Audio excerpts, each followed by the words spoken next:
मालिकेच्या पुढील काही येणाऱ्या भागांचे अपडेट जाणून घेऊया आपल्या आजच्या या व्हिडिओमध्ये।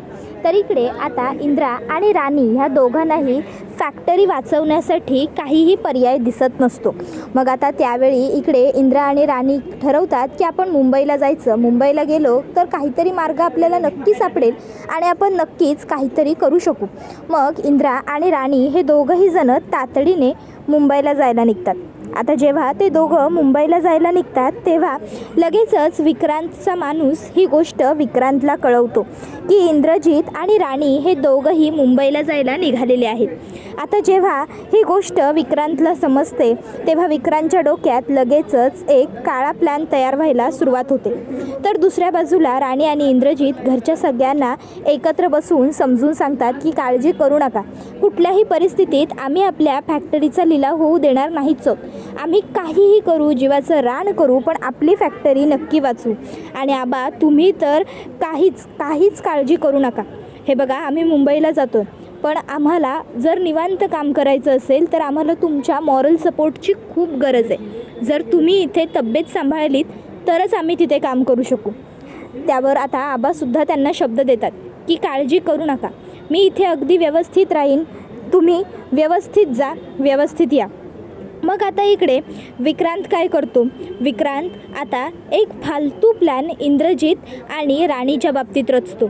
तो काय करतो, आता राणी आणि इंद्रजित यांच्या गाडीचे ब्रेक फेल करतो।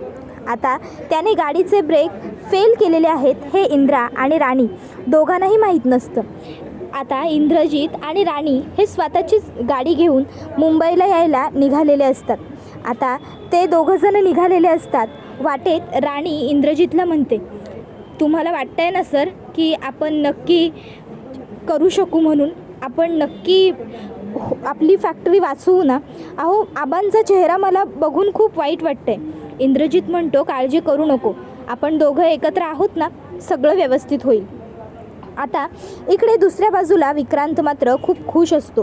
त्याला वाटत असतं की आतापर्यंत राणी आणि इंद्रजितच्या गाडीचा अपघात कुठेतरी झालाही असेल, त्यांना कळलं असेल की त्यांच्या गाडीचे ब्रेक फेल झालेले आहेत, दोघंजणं खूप पॅनिक झाले असतील आणि बघता बघता मेलेही असतील।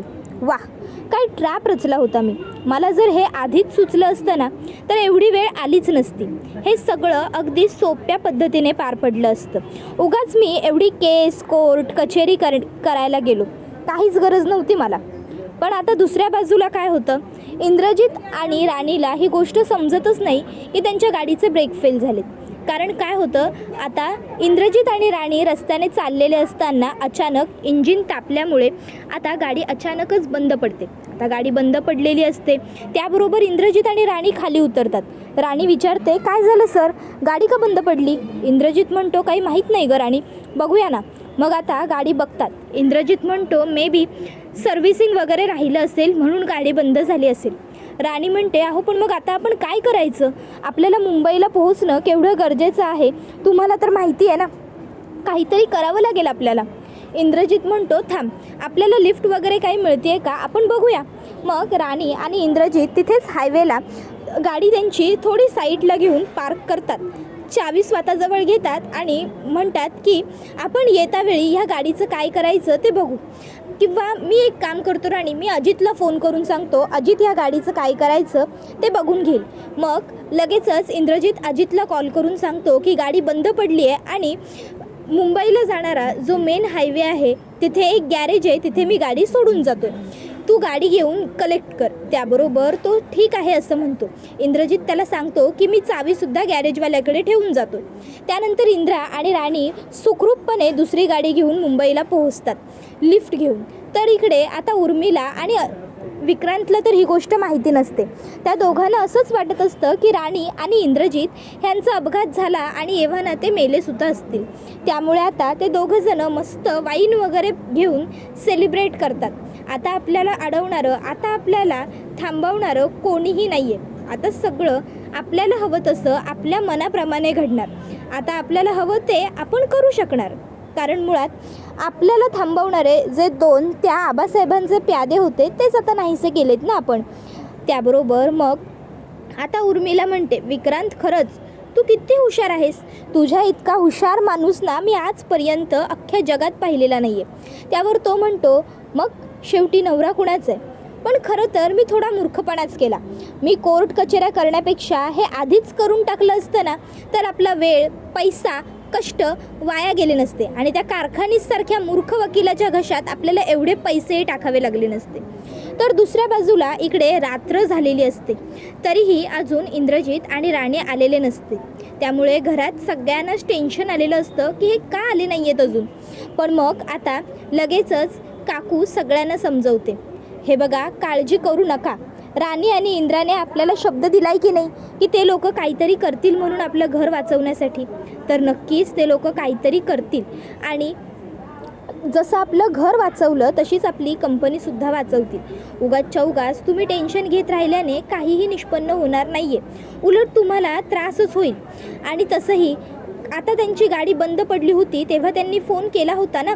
मे बी त्यांचे फोन लागत नाही आहेत, त्यांच्या फोनची बॅटरीसुद्धा डेड झाली असेल, असं काहीतरी घडलं असेल. काळजी करून काही होणार नाही आहे, येतील ते लवकर. रात्रभर सगळ्या घरचे वाट बघतात. पण आता राणी आणि इंद्रजित काही रात्रभर येत नाही. मग आता दुसऱ्या दिवशी इकडे विक्रांतने कंपनीचा लिलाव भरवलेला असतो. आता लिलाव भरवल्यावर मग ही गोष्ट जेव्हा कामगार येऊन आबासाहेबांना धावत पळत सांगतात, आबासाहेब म्हणतात की काही झालं तरी मी हा लिलाव होऊ देणार नाही आहे, चला तुम्ही सगळ्यांनी माझ्याबरोबर. आबासाहेब तिकडे येतात आणि म्हणतात की विक्रांत, तू जे वागतोयस ना ते खूप चुकीचं आहे. ही कंपनी जरी तुझ्या ताब्यात असली तरीसुद्धा ही कंपनी मी उभी केलेली आहे. हिचा लिलाव करण्याचा ना तुला काही एक अधिकार नाही आहे, समजलं ना. आणि मुळात मी जिवंत असेपर्यंत तुला मी हा लिलाव करूच देणार नाही आहे, कळलं तुला. त्याबरोबर कामगारसुद्धा म्हणतात, या फॅक्टरीच्या जीवावर आमची घरं चालली आहेत, आमचं पोट पाणी आहे ही फॅक्टरी. म्हणजे या फॅक्टरीने आम्हाला खूप भरभरून दिलं आहे. त्यामुळे आम्हीसुद्धा हिचा लिलाव नाही होऊ देणार. आम्हीसुद्धा आबासाहेबांच्या बरोबर आहोत. आम्ही उपोषण करू, आंदोलन करू, काहीही करू, पण ह्या फॅक्टरीचा लिलाव होण्यापासून थांबवूच. त्याबरोबर मग आता लिलावासाठी जी लोकं आलेली असतात ती हे सगळं बघून म्हणतात की या सगळ्याला काय म्हणायचं विक्रांतजी. मग जर असं असेल तर लिलाव होणार आहे की नाही. त्यावर विक्रांत म्हणतो, ऑफकोर्स लिलाव होणार, कारण ही कंपनी माझी आहे. मी ह्या कंपनीचा ओनर आहे आणि ओनरच्या मनात जे असेल शेवटी तेच घडतं ना. त्यामुळे ह्या कंपनीचा लिलाव मी ठरवला आहे आणि लिलाव झालाच पाहिजे. तुम्हाला जर काही डाऊट असेल तर तुम्ही लीगल डॉक्युमेंट्स चेक करून घेऊ शकता. सगळे डॉक्युमेंट्स माझ्या नावाचे आहेत आणि ते खरे आहेत.